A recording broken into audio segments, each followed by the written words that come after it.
استاد العلماء استاد حدیث جناب حضرت مولانا مدثر سعید صاحب. حامدا للہ تعالی اولا و ثانیا ولعنان الثناء الیہ ثانیا وعلى افضل رسله محمد وآلہ مصلیا وفی حلبۃ الصلوات مصلیا ومجلیا. اما بعد،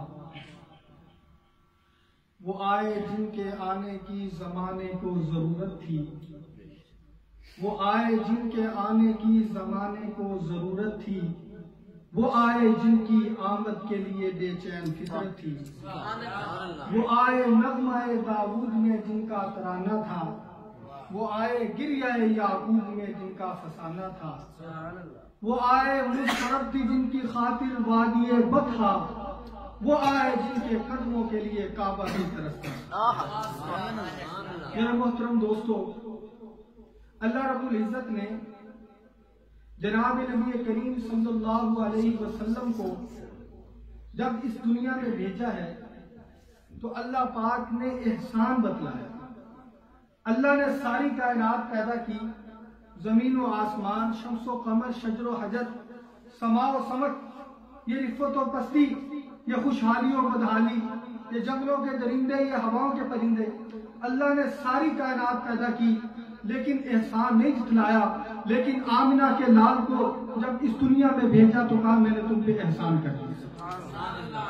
اللہ پاک نے رحمت دو عالم صلی اللہ علیہ وسلم کو سارے انبیاء سے آخر میں بھیجا، اور ان سے پہلے جو نبی آئے ہیں مختلف خصوصیات ان کو عطا کی گئی، امتیازی شانیں عطا کی گئی، لیکن وہ ساری امتیازی خصوصیات اللہ نے آمنہ کے لال میں جمع فرما دی. وہ کیسے؟ اب دیکھیں، آپ نے سنا ہے، روایات میں آتا ہے کہ یوسف علیہ السلام کو اللہ نے حسن سے نوازا، کہ اللہ نے حسن عطا کیا، لیکن جنہوں نے یوسف کو دیکھا، جن عورتوں نے دیکھا، انہوں نے اپنے ہوش کھو دیے اور اپنی انگلیاں کاٹی. جنہوں نے آمنہ کے لال کو دیکھا، ہوش بھی برقرار رہے اور گردنیں کٹوا دی. میرے محترم دوستو، آپ نے سنا ہوگا حضرت ایوب علیہ السلام کو صبر دیا گیا، بہت صبر تھا.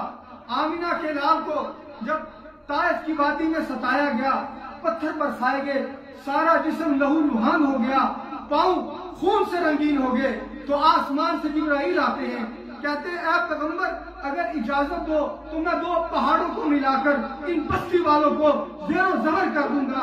آمنہ کے لال نے کہا نہیں، اے جبریل مجھے رحمت للعالمین بنا کے بھیجا. اللہ پاک نے سلیمان علیہ السلام کو خصوصیت عطا کی، ان کا تخت ہوا کے گوش پہ چلتا تھا، ان کا تخت فضا میں سفر کرتا تھا، اور یہ بہت بڑی خصوصیت تھی، یہ ان کو امتیازی شان عطا کی گئی تھی. لیکن سوچنے کی بات یہ ہے کہ آمنہ کے لال نہ پہلا آسمان، نہ دوسرا، نہ تیسرا، ساتوں آسمان کراس کر کے عرش معلیٰ پر جوتوں سمیت نظر آتا ہے. میرے محترم دوستو، میں ہر اعتبار سے آپ کو بتانا چاہتا ہوں کہ جو خصوصیات پیغمبروں کو دی گئی تھی وہ ساری کی ساری اللہ نے آمنہ کے لال میں جمع کی. کسی نے کیا خوب کہا کہ سارے جہاں کے کمالات تجھ میں ہیں، تیرے کمال نہیں کسی میں مگر دو چار. اللہ نے جو حسب و نسب عطا کیا میرے پیغمبر کو وہ کسی کو عطا نہیں کیا. سب سے زیادہ مطہر، سب سے زیادہ پاک نسب آمنہ کے لال کا ہے. اور پیغمبر کی شان بھی یہ ہونی چاہیے، اس کا نسب سب سے اعلیٰ ہونا چاہیے، اس کے نسب میں کوئی شک نہیں ہوتا. ایک شخص نے نبوت کا دعویٰ کیا قادیان کی سرزمین پر، جب اس سے کسی نے کہا تو اپنا نسب تو بیان کر، تیرا نسب کیا ہے؟ وہ کہنے لگا سنو میرا نسب کہ میں نچوں میں نکلیا تے میں ولد میں. غلام محمد قادیانی، یہ اس کا حسب و نسب ہے کہ نبوت کا دعویٰ کر رہا ہے کہ میں نچوں میں نکلیا تے میں ولد میں. یہ کیسا حسب و نسب ہے؟ اللہ نے آمنہ کے لال کو ایسا نسب عطا کیا تھا کہ دشمن بھی یہ کہنے پہ مجبور ہو گئے کہ اس سے اعلیٰ نسب کسی کا نہیں. آپ کا نسب آپ سے لے کر آدم علیہ السلام تک محفوظ ہے.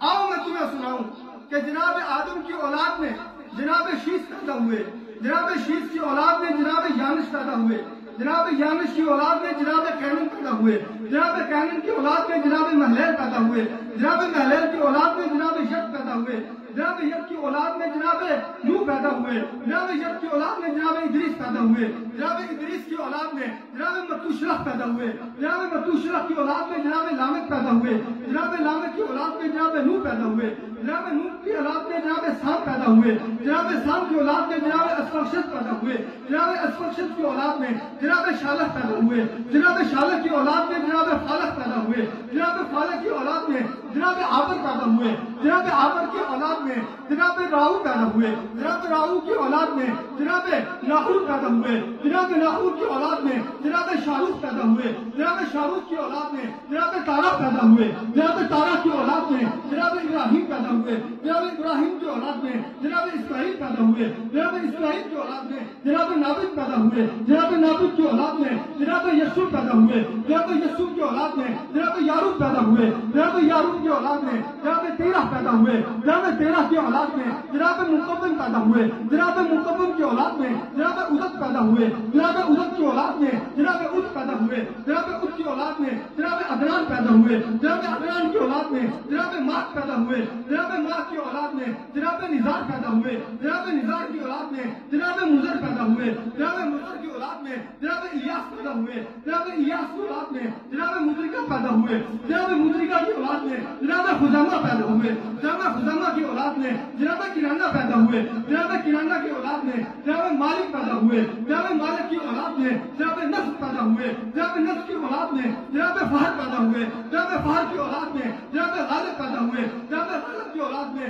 جناب لوئی پیدا ہوئے، جناب لوئی کی اولاد میں جناب مرہ پیدا ہوئے، جناب مرہ کی اولاد میں جناب کاف پیدا ہوئے، جناب کاف کی اولاد میں جناب کلاب پیدا ہوئے، جناب کلاب کی اولاد میں جناب قصی پیدا ہوئے، جناب قصی کی اولاد میں جناب عبد مناف پیدا ہوئے، جناب عبد مناف کی اولاد میں جناب ہاشم پیدا ہوئے، جناب ہاشم کی اولاد میں جناب عبد المطلب پیدا ہوئے، جناب عبد المطلب کی اولاد میں جناب عبداللہ پیدا ہوئے، جناب عبداللہ کی اولاد میں فخر موجودات سید الانس والجنات محبوب رب الارض والسماوات الذي اسمه مكتوب في الانجیل والتوراۃ میری مراد آمنہ کے لال پیدا ہوئے۔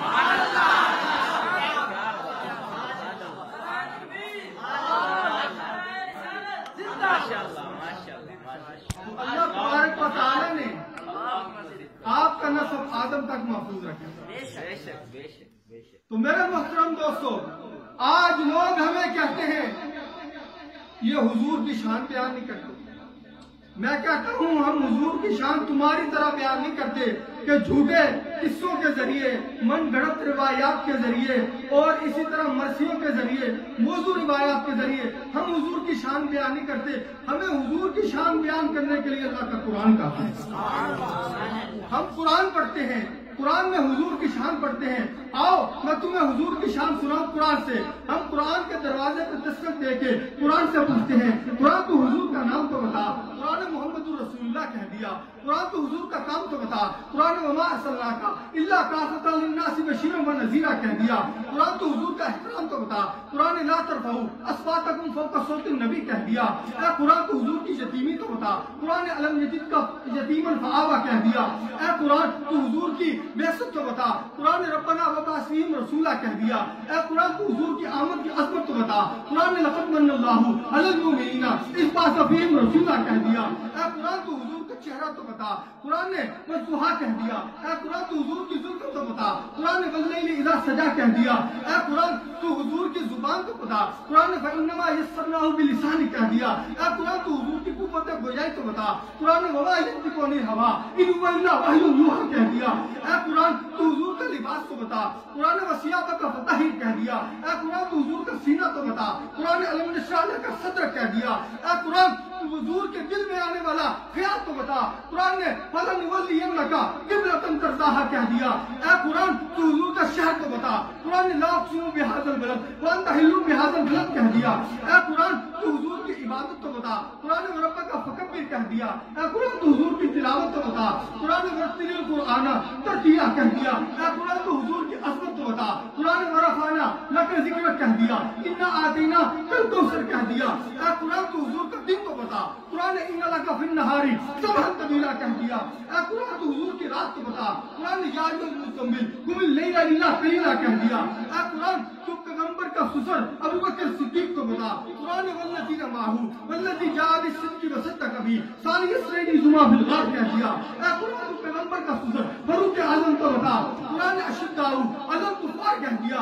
اے قرآن تو پیغمبر کا داماد عثمان غنی کو بتا، قرآن نے رحماء بینہم کہہ دیا۔ اے قرآن تو پیغمبر کا داماد علی مرتضیٰ کو بتا، قرآن نے تراہم رکعا سجدا یبتغون فضلا من اللہ ورضوانا کہہ دیا۔ اے قرآن تو حضور کی بیویوں کو بتا، قرآن نے یا نساء النبی لستن کاحد من النساء کہہ دیا۔ اے قرآن تو حضور کی بیٹیوں کو بتا، قرآن نے یا ایھا النبی قل لازواجک و بناتک کہہ دیا۔ اے قرآن تو پیغمبر کے اہل بیت کو بتا، قرآن نے انما یرید اللہ لیذھب عنکم الرجس اہل البیت ویطہرکم تطہیرا کہہ دیا۔